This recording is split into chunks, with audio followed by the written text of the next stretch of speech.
येनाक्षरसमाम्नायमधिगम्य महेश्वरात् कृत्स्नं व्याकरणं प्रोक्तं तस्मै पाणिनये नमः। वाक्यकारं वररुचिं भाष्यकारं पतञ्जलिं पाणिनिं सूत्रकारं च प्रणतोऽस्मि मुनित्रयं नमस्कृत्य तदुक्तिः परिभाव्य च वैयाकरणसिद्धान्तकौमुदीयं विरच्यते। तस्य निमित्तं संयोगोत्पादौ इति सूत्रम् अस्माभिः ह्यः दृष्टम्। तत्र तस्मिन् विषये एकं वार्तिकमस्ति। वातपित्तश्लेष्मेभ्यः शमनकोपनयोरुपसंख्यानम् इति वार्तिकम्।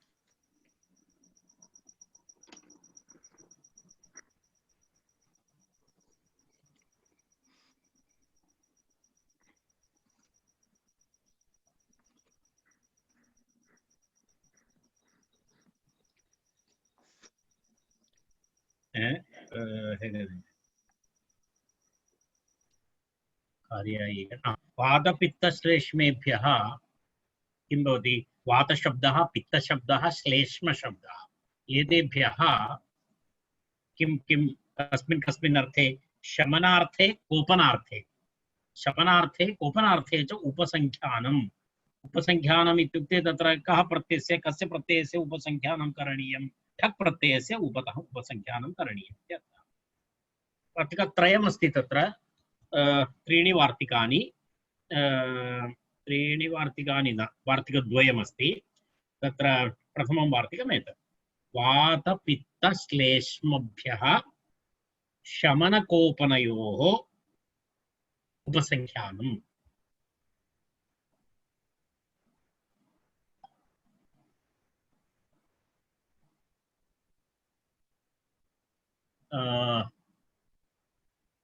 तत्र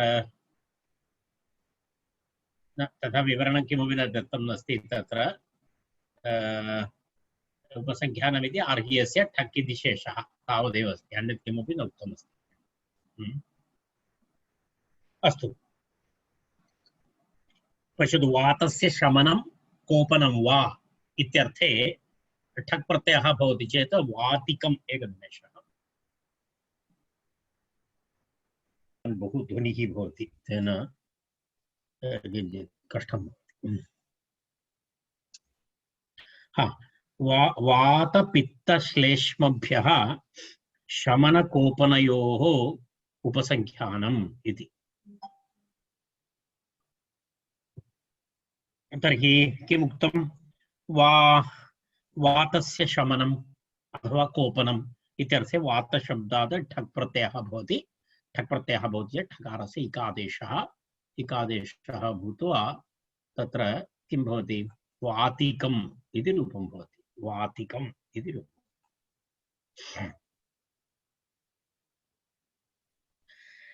एवं पैत्तिकं, पित्तप्रकोपः, पित्तस्य कोपनम् अथवा पित्तस्य शपनम् इत्यर्थे पैत्तिकम् इति शब्दः। एवं श्लेष्मविषयते श्लैष्मिकम् इति रूपं भवति। श्लेष्म इति तर्हि वात पित्त कफ, कफस्य कृते श्लेष्म इति शब्दः, श्लैष्मिकम् इति। सन्निपातशब्दादपि ठक् प्रत्ययः भवति। सन्निपादात् चेति वक्तव्यम् इति वार्तिकम्। सन्निपादात् चेति वक्तव्यम्। सन्निपातशब्दादपि किं भवति? ठक् प्रत्ययः भवति। सन्निपातशब्दात् भवति। सन्निपातज्वरः, सन्निपातः इति रोगः अस्ति। सन्निपातः इति कश्चन रोगः, ज्वरभेदः। एकः कश्चन ज्वरः सन्निपातज्वरः इत्युच्यते। अहं न जानामि तद् इदानीन्तनकाले तस्य आधुनिकभाषायां तस्य किं नाम? सन्निपातज्वरस्य न्यूमोनिया किमपि स्यात्, तादृशं किमपि अस्ति सन्निपातज्वरः इति।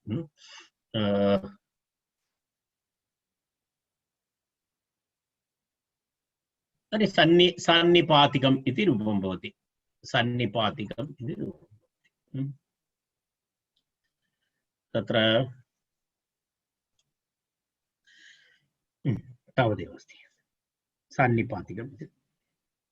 गोद्व्यचो असंख्या परिमाणाश्वादेः यत् इति अग्रिमं सूत्रम् यत् प्रत्यय विधायकं सूत्रम्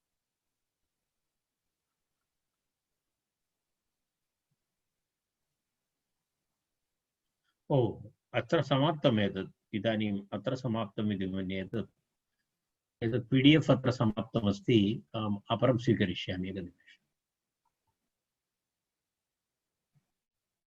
सन्निपातात् चेति वक्तव्यं गोद्व्यचो असंख्या गोशब्दात् पुनः द्व्यचश्च विषयद्वयं गोशब्दादपि यत् प्रत्ययः भवति द्व्यचः यत्र अच् द्वयं भवति षष्ठ्यन्तात् यत् प्रत्ययः स्यात् तत्र किञ्चित् एतदपि अस्ति अर्थात् व्यावृत्तिरपि अस्ति न तु संख्यायाः परिमाणात् अश्वादेः च इत्यर्थः न तु संख्यायाः परिमाणात् अश्वात् अश्वशब्दात् न भवति परिमाणवाचकशब्दात् न भवति संख्यायाः न भवति एतान् त्यक्त्वा संख्यावाचकशब्दान् परिमाणवाचकशब्दान् अश्वशब्दं च त्यक्त्वा अन्य द्वचः द्वचः अच् द्वय द्वच शब्दः गोशब्दः एतेभ्यः तस्य निमित्त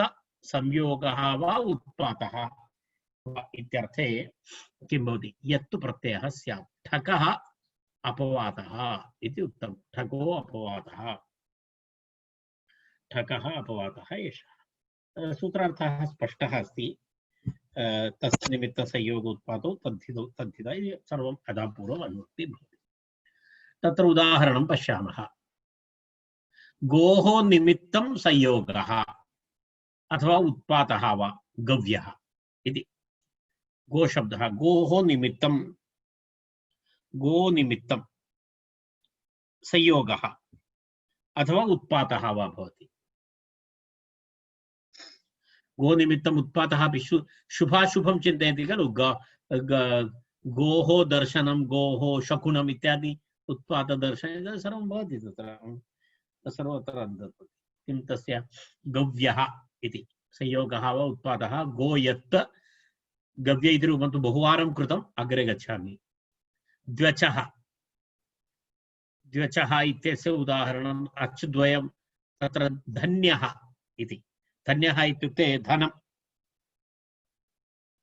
धन्यः इति द्वच अस्ति तत्र धनस्य निमित्तं संयोगः उत्पातो वा धनस्य निमित्तं संयोगो वा उत्पातो वा तर्हि धन्यः इति प्रयोगः धन्यः संयोगः धन्यः उत्पातः तेन सह कः सम्बन्धः मम धन्यः सम्बन्धः बहु उत्तमः सम्बन्धः इत्यर्थः अत्र न भवति धन्यः सम्बन्धः इत्युक्ते आर्थिकसम्बन्धः इत्यर्थः यशस्यः इति यशस् इति शब्दः तत्रापि अच् द्वयं स्वरद्वयम् अस्ति यकारोत्तराकारः शकारोत्तराकारः यशस् इति शब्दः यशो निमित्तं संयोगः यशो निमित्तं संयोगः यशो निमित्तम् उत्पातः इत्यर्थे किं भवति यशस्यः इति रूपम् स्वर्गस्य निमित्तं संयोगः वा इत्यर्थे स्वर्गस्य निमित्तं संयोगः उत्पातः वा भवति इति स्वर्ग्यः स्वर्ग्यः तत्र गो द्वचः इति किमर्थम् इति प्रश्नः द्वचः इति एतदर्थमस्ति यदि द्वि अच् द्वयम् अपेक्षया अधिकं भवति चेत् तत्र अयं नियमः न भवति तत्र ठक् प्रत्ययः एव भवति उत्सर्गः यदा उदाहरणं विजयस्य वैजयिकः इति उदाहरणम् अस्ति तत्र विजयस्य निमित्तम् अथवा विजयस्य उत्पातः इत्यर्थे वैजयिकः इति प्रयोगः वैजयिकः इति प्रयोगः तत्र अच् त्रयमस्ति अच् त्रयमस्ति इति कृत्वा तत्र अयं नियमः नास्ति तदर्थमेव यत्र अच् द्वयम् अपेक्षया अधिकं भवति तत्र मास्तु इति कृत्वा सूत्रे गोध्वचः इति प्रयोगः कृतः। असंख्या इति संख्यां त्यक्त्वा इति किमर्थम् उक्तं? तस्य उक्तं पञ्चानां निमित्तं, पञ्चानां निमित्तम् अथवा पञ्चानाम् उत्पातः इत्यर्थे तत्र न भवेत्। तत्रापि ठक् प्रत्ययः भवति। तत्रापि यत् प्रत्ययस्य व्यावृत्तिः भवति तदर्थं। कारण तत्र संख्या अस्ति पञ्चसंख्या अस्ति चेत् तत्र अयं यत् प्रत्ययः न भवेत् इति कृत्वा सूत्रे असंख्या, पञ्चानां पञ्चकं, सप्तकम् इत्यादि उदाहरणानि। प्रास्तिकं परिमाणस्य उदाहरणं, परिमाणस्य प्रत्युदाहरणं। परिमाणस्य अपि न भवति खलु। असंख्या परिमाण अश्व इति अस्ति खलु। तर्हि परिमाणस्य प्रत्युदाहरणमस्ति प्रास्तिकं। तत्र परिमाणवाचकशब्दः प्रस्थं, तस्मात् प्रास्तिकम् इति ठक् प्रत्ययः। खारीकं, खारीकमपि तादृशं। खारीकमपि खारी इति परिमाणवाचकशब्दः।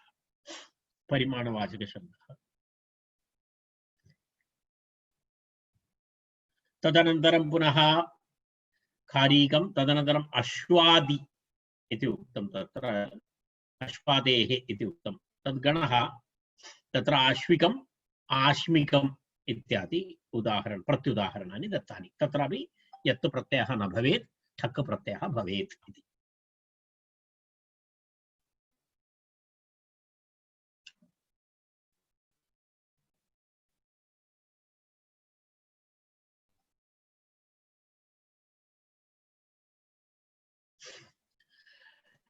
एकं वार्तिकमस्ति यत् प्रत्ययस्य ब्रह्मवर्चसाद् उपसंख्यानम् इति वार्तिकम्। ब्रह्मवर्चसाद् उपसंख्यानम् इति वार्तिकम्। ब्रह्मतेजः, ब्रह्मतेजः इत्यर्थे ब्रह्मवर्चस् इति शब्दः। ब्रह्मतेजः, गोध्वचः इति सूत्रे ब्रह्मवत्सर्च इति वक्तव्यम् इति अर्थः। तर्हि ब्रह्मवर्चसः, ब्रह्मवर्चसस्य निमित्तम् अथवा संयोगः, ब्रह्मवर्चसात् इति उक्तं खलु। तेन कारणेन अकारान्तशब्दः ग्रहीतव्यः, ब्रह्मवर्चसः इति। तर्हि ब्रह्मवर्चसस्य निमित्तम् अथवा संयोगः, निमित्तं संयोगः उत्पातः इति अर्थे ब्रह्मवर्चसशब्दात् यत् प्रत्ययः भूत्वा ब्रह्मवर्चस्यम् इति रूपं भवति। ब्रह्मवर्चस्यम् इति रूपम्।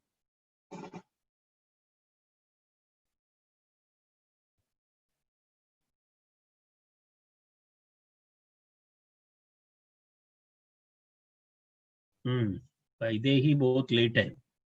पुत्राच्छ च, पुत्राच्छ च,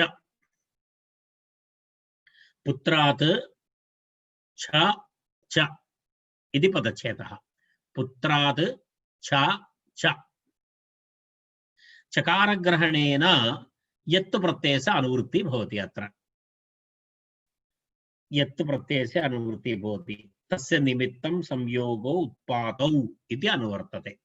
तस्य निमित्तं संयोगोत्पातौ इति अनुवर्तते। तद्धिताः ज्ञाप्रातिपदिकात् प्रत्ययः।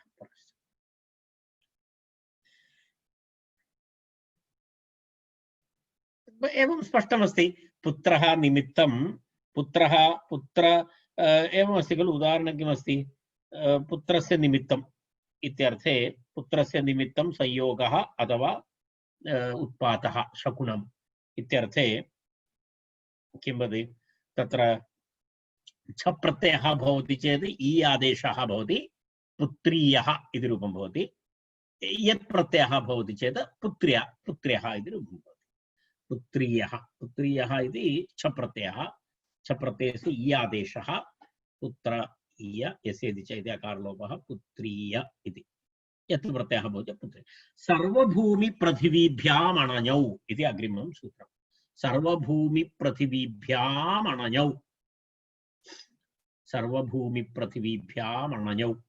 सर्वभूमि इति शब्दः, पृथ्वी इति शब्दः आभ्याम्, आभ्यां यथासंख्यम् अण् प्रत्ययः अन्य प्रत्ययः च स्तः इति तस्य निमित्तं संयोगोत्पादौ इति अत्रापि अनुवृत्ति सूत्रार्थः मनोरमायां दत्तमस्ति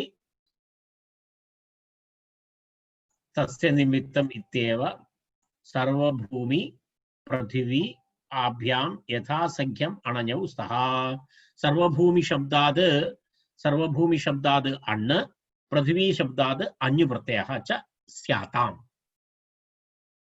तत्र यथासंख्यमुक्तम् इति वैकल्पिकविषयः नास्ति स्पष्टं सर्वभूमि शब्दाद् अण् प्रत्ययः पृथ्वी शब्दाद् अन्य प्रत्ययः च सर्वभूमि शब्दाद् अण् पृथ्वी शब्दाद् अन्य कस्मिन् अर्थे तस्य निमित्तं संयोगोत्पादौ इत्यर्थे सार्वभौमः इति रूपम् एषः बहु प्रसिद्धमस्ति प्रचलितः शब्दः सार्वभौमः इति शब्दः सूत्रार्थः स्पष्टः खलु सर्वभूमि अनन्तरं पृथिवी इति इत्याभ्यां शब्दाभ्यां तस्य निमित्तं संयोगोत्पादौ इत्यर्थे किं भवति सर्वभूमि शब्दाद् अण् प्रत्ययः पृथ्वी शब्दाद् अन्य प्रत्ययः च स्यात् इति स्पष्टमस्ति सूत्रार्थः उदाहरणं प्रति गच्छामः महोदय संशयः अस्ति चेत् पृच्छन्तु मां चिन्ता न करणीया यत्र संशयः अस्ति सत्वरं प्रष्टुं शक्नुवन्ति कारणं यत् सर्वविषयाः आगताः इति कृत्वा अहं किञ्चित् वेगेन गच्छामि अस्माभिः कृदन्तप्रकरणमपि पठनीयमस्ति मम कृदन्तपठनस्य लिस्ट् इदानीं जनानाम् आरक्षणं पञ्जीकरणम् आरब्धमस्ति सार्वभौम इति शब्दः पञ्जीकरणार्थम् आरम्भः कृतः अस्ति इदानीं सार्वभौम शब्दः यदा 50 जनाः पञ्जीकरणं कुर्वन्ति आरम्भे भवन्ति पुनः 10 जनाः भवन्ति एवम् इदानीम् अस्माकं वर्गेपि आरम्भे किञ्चित् 17 18 इत्यादि दृष्टम् इदानीं किञ्चित् 11 12 प्रतिदिनं दृश्यते वाक्यपदीयवर्गे तु एवमेव अस्ति एवं चलति तत् स्टेबिलिटी इति कष्टं भवति तत् सरलं कार्यं नास्ति कस्यापि दोषः नास्ति जनानां गार्हिककार्याणि यद् सर्वं भवति अस्तु अग्रिमं मत्सदृश किमपि अन्यत् किमपि कार्यं नास्ति इति अत्र तादृशाः लोके बहु विरलाः भवन्ति किमुक्तं सर्वभौम इति शब्दः समग्रभूमिका इत्यर्थे सर्वभूमेः तत्र किम् अस्ति तस्य सर्वभूमेः निमित्तं संयोगः उत्पातः वा इत्यर्थे सर्वभूमि शब्दाद् अण् प्रत्ययः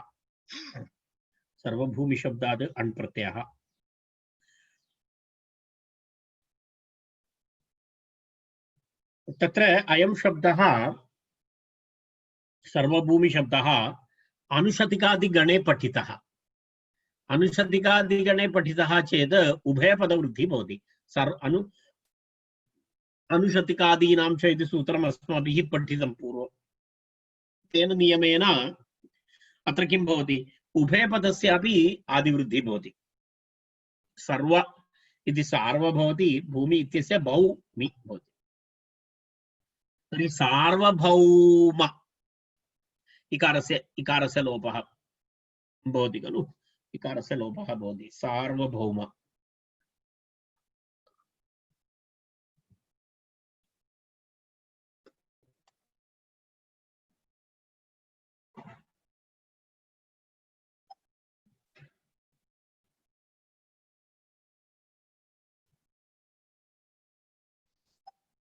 सार्वभौम इति शब्दः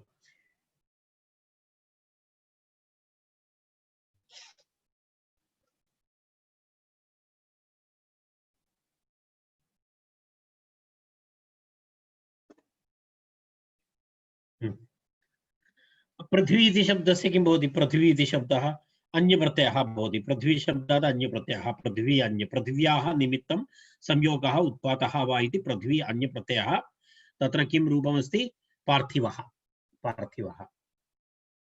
अन्यप्रत्ययः भवति पृथ्वी अन्य आदिवृद्धिः भवति चेत् पार्थिव वि इति भवति यस्य इति च इति कारणलोपः पार्थिव अपार्थिव पार्थिवः इति रूपं भवति तस्य ईश्वरः तत्र विदित इति च इति सूत्रद्वयं मिलित्वा अस्ति तस्य ईश्वरः तत्र विदित इति च तस्य ईश्वरः तत्र विदित इति च तत्र तस्य ईश्वरः इति प्रथमं पश्यामः उभयं मिलित्वा तत्र अर्थः भवति इति मन्ये सत्यं तस्य ईश्वरः इत्यर्थे वा विदित इति उभयत्रापि अस्ति तस्य ईश्वरः इत्यत्र सर्वभूमि पृथिवीभ्याम् अणञौ इति अनुवर्तते तस्य ईश्वरः इत्यत्र सर्वभूमि पृथिवीभ्याम् अणञौ इति अनुवर्तते अन्य सर्वं यथा पूर्वम्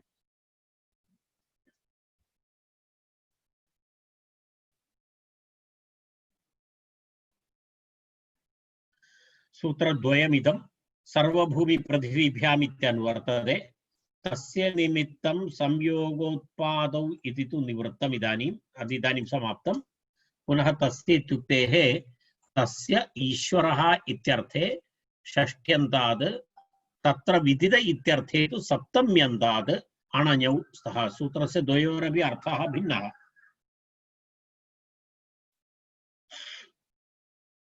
तत्र किमस्ति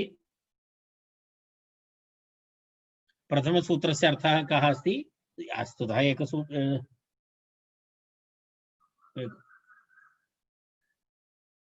तस्य ईश्वरः इत्यस्य अर्थः एवमस्ति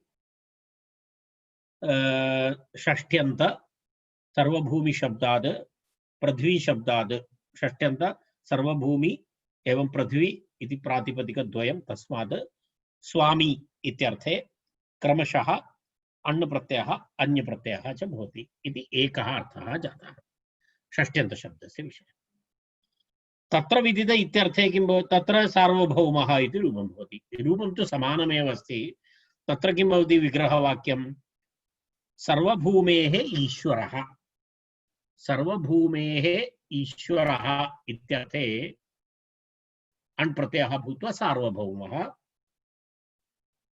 पृथिव्याः ईश्वरः इत्यर्थे पृथ्वी शब्दात् अन्य प्रत्ययः भूत्वा पार्थिवः इत्यर्थः पूर्वोक्त प्रकारेण सम द्वितीयं सूत्रमस्ति तत्र विदित इति च तत्र विदित इति च एकसूत्रं कर्तुं शक्यते परन्तु न कृतमस्ति तत्रापि सार्वभूमि पृथिवीभ्याम् अणञौ इति भवति तत्सर्वं भवति तत्र सूत्रार्थः भवति किं सर्वत्र यः सर्वत्र प्रसिद्धः इत्यर्थे सर्वभूमौ विदितः इत्यर्थे सार्वभौमः पृथिव्यां विदितः इत्यर्थे पार्थिवः इति तत्र एतस्मिन् अर्थे विदित इत्यर्थे तत्र किं भवति तत्र इति विदित इत्यर्थे अण् प्रत्ययः अन्य प्रत्ययः च भवति इत्यर्थः अतिरिक्तार्थः अस्ति तत्र अर्थात् विदित इति च इति अर्थात् पूर्वोक्त सर्वम् अत्रापि सूचितमस्ति उल्लेखः कृतः अस्ति अर्थात् किं किं तत्र ईश्वरः इत्यर्थेपि उक्तं पूर्वं तु किमस्ति तत्र तस्मिन् अर्थे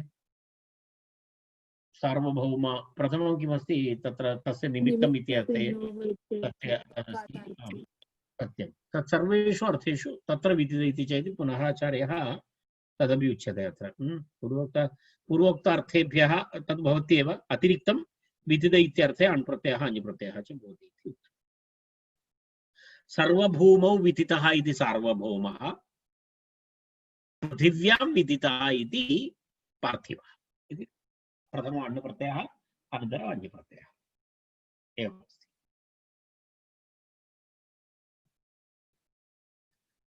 लोक सर्वलोकाठन्य लोक सर्वलोकात् ठन्य लोक शब्दः सप्तमी समर्थ लोक शब्दात् सर्वलोक लोक तथा सर्वलोक इति प्रातिपदिकाभ्यां विदित इत्यर्थः अनुवर्तते अत्र विदित तत्र विदितः इति अनुवर्तते तत्र विदितः इति अनुवर्तते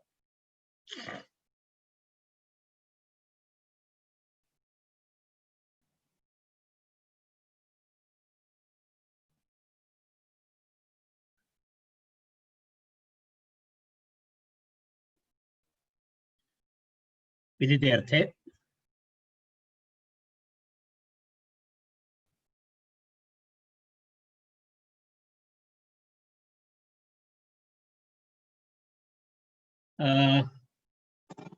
तावदेव अस्ति किमपि नास्ति लोकशब्दात् सर्वलोकशब्दात् च विदित इत्यर्थे तत्र विदितः इत्यर्थे सप्तम्यन्त शब्दः तत्र इति सप्तमी सूचकमस्ति खलु तत्र इति सप्तमी सूचक सप्तम्यन्त शब्देभ्यः विदित इत्यर्थे ठञ् प्रत्ययः भवति लोकशब्दात् लौकिकः इति शब्दः इत्यर्थे लौकिकः इति शब्दः लोके भवः अपि लौकिकः अस्ति वेदे भवः वैदिकम् इत्यादि अस्ति परन्तु अत्र लोके विदितः अयं वयं वदामः एषः लौकिकः प्रयोगः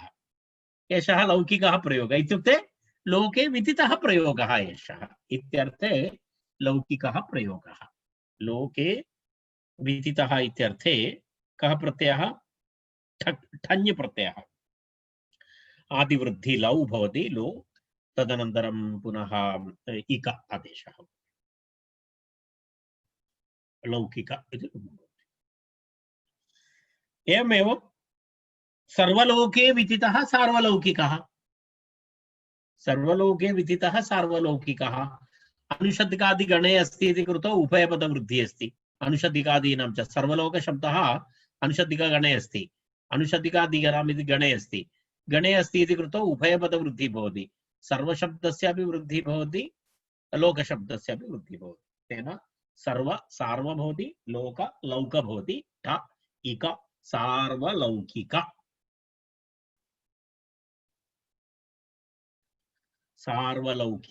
इति भवति प्रयोगः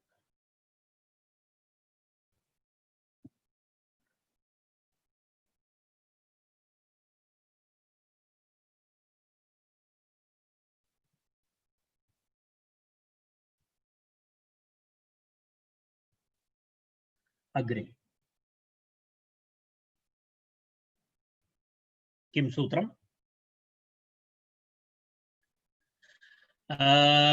तस्य वापः इति तस्य इति दृष्ट्वा षष्ट्यन्तशब्दात् इत्यर्थः वापः उप्यते अस्मिन् इति वापः क्षेत्रं वापः इत्युक्ते क्षेत्रं कथं क्षेत्रम् इति शब्दः निष्पद्यते उप्यते वपनं करोति उप्यते इति वपनं करोति क्षेत्रे वपनं करोति खलु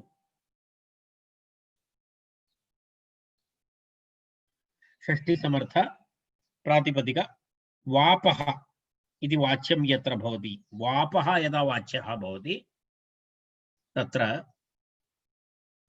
किं भवति तत्र अनुवृत्तिः अस्ति तस्य वापः इति तद्धिताः सामान्यम् उत्सर्गप्रत्ययः ठञ् प्रत्ययः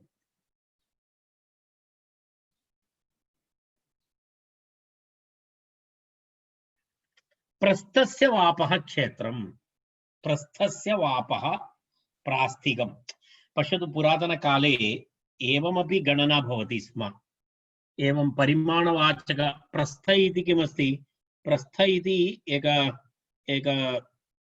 परिमाणः यदा 10 बोरी अथवा इदानीन्तनकाले चेत् एक 10 क्विंटल इति चिन्तयतु 10 क्विंटल नास्ति उदाहरणाय वदामि वयं वदामः अरे भवतां क्षेत्रं पुरातनकाले कृषिक्षेत्रं कियदस्ति इति वदति सः वदति किं वपन शत किलो वपनार्थं योग्यं क्षेत्रम् इत्युक्ते तस्य केपासिटी अर्थात् एतावत् वपनं कर्तुं शक्यते तत्र इति तथापि प्रयोगः भवति यदा एवं भवति तस्य उनके उधर 10 बोरी का जो खेत है माने इत्युक्ते तावत् तस्य वपन सामर्थ्यम् अस्ति तस्य तावत् परिमाणं क्षेत्रम् अस्ति इत्यर्थे प्रस्थस्य वापः इति प्रास्थिकम् प्रस्थस्य वापः क्षेत्रं प्रास्थिकं द्रोणस्य वापः द्रौणिकं कार्याः वापः खारीकं खारीकं न खारीकं कार्याः ईकन् खारीकं भवति खारी शब्दात् ईकन् प्रत्ययः भवति चेत् खारीकम् इति शब्दः खारीकं प्रास्थिकम् इत्यत्र ठञ् प्रत्ययः द्रौणिकम् इत्यत्र द्रोणशब्दात् ठञ् प्रत्ययः खारीकम् इत्यत्र खारी शब्दात् ईकन् प्रत्ययः कार्या ईकन् इति शब्दं वयं पठितवन्तः इति सूत्रं पठितवन्तः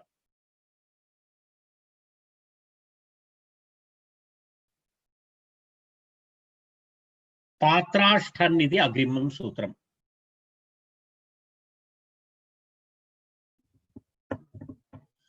पात्रस्य वापः क्षेत्रं पात्रिकम् ष्ठन् प्रत्ययः भवति ष्ठन् प्रत्ययः विशिष्टं किमर्थम् इत्युक्ते षकार इत् करणीयमस्ति तत्र स्त्रीत्व विषये तत्र इत् ङीष् प्रत्यय गीपु प्रत्यय निमित्तं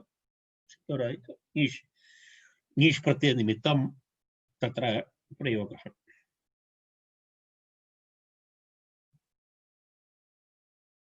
ङीष् प्रत्यय निमित्तं तत्र ष्ठन् इत्यत्र षकारः प्रत्यय ष्ठन् प्रत्यय षकार ग्रहणं षिद्गौरादिभ्यश्च इति सूत्रेण ङीष् प्रत्यय निमित्तं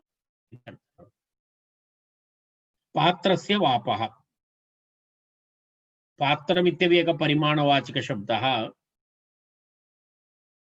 किमपि दोसेर् इत्यादिकं भवति एकपात्रमिति तावद् बीजं वपनार्थं समर्थं क्षेत्रं योग्यं क्षेत्रम् इत्यर्थे पात्रस्य वापः इत्यर्थे पात्रस्य वापः क्षेत्रम् इत्यर्थे पात्र शब्दाद् ष्ठन्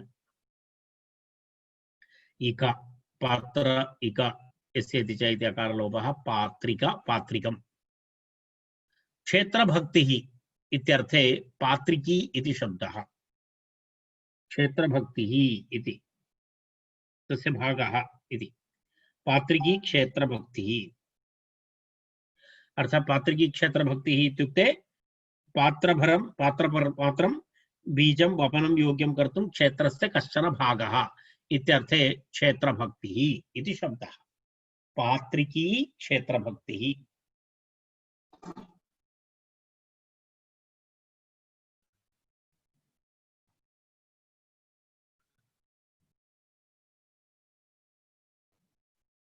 अग्रिमं सूत्रं तत् अस्मिन् वृद्ध्याय लाभशुल्कोपदाः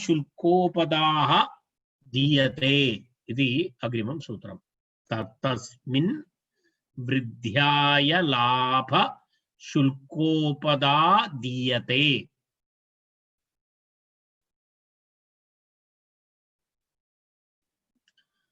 तत्र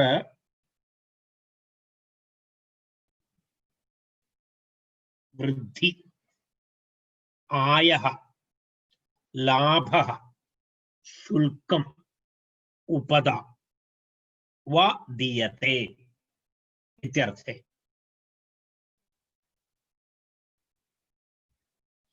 तत्र किं भवति तस्य वृद्धिः प्रत्येकं सम्बन्धः अस्ति दीयते इत्यस्य तेन कारणेन तद् एकवचनम् उक्तं तत्र वृद्धिः दीयते आयः दीयते लाभः दीयते शुल्कः दीयते उपदा दीयते इति प्रत्येकं तत्र भिन्नं सम्बन्धः दीयते इत्यनेन तदेव वृद्धिः दीयते इत्यादि क्रमेण प्रत्येकं सम्बन्धात् एकवचनम् इति दीयते इति एकवचनं तदर्थमस्ति तत्र सूत्रार्थः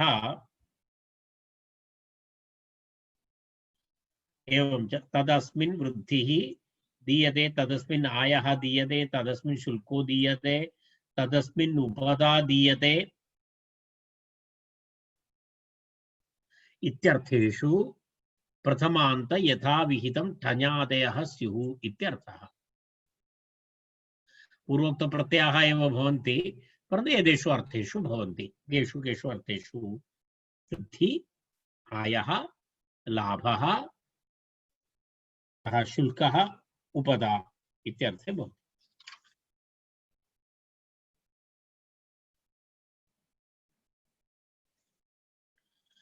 तत्र इदानीम् एकैकं पश्यामः। किं किम् अस्ति? आय, लाभ, शुल्क, उपदा एवं सर्वे सामान्यतः समानार्थकाः शब्दाः, एवम् अधिकभेदः नास्ति। वृद्धि, लाभः एतत् सर्वं समानार्थकशब्दाः, तावान् भेदः नास्ति। पश्यामः, तत्र प्रथमं किमस्ति? पञ्चकः इति अस्ति खलु? किमस्ति?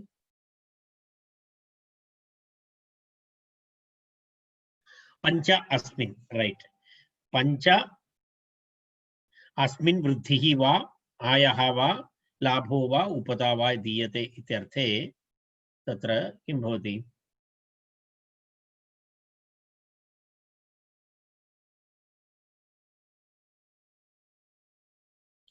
वृद्धि नाम व्याज, वृद्धि नाम व्याज अर्थात इंट्रेस्ट।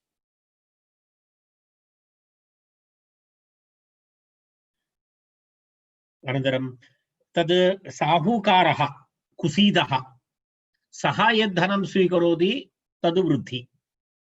तत्र 5 रूप्यकाणि अधिकं स्वीकरोति सः, अर्थात् तस्य व्यवहारः कथं भवति? 5 अस्मिन् वृद्धि इति 100 दत्तवान्, 5+100 प्रति स्वीकरोति, वृद्धिं स्वीकरोति सः। तद् वस्तुतः वासनिकेन सह व्यवहारः। द्वितीयः व्यवहारः भिन्नमस्ति, तदस्ति भूस्वामी द्वारा तद् भवति ग्राह्यं द्रव्यम् आयः इत्युच्यते।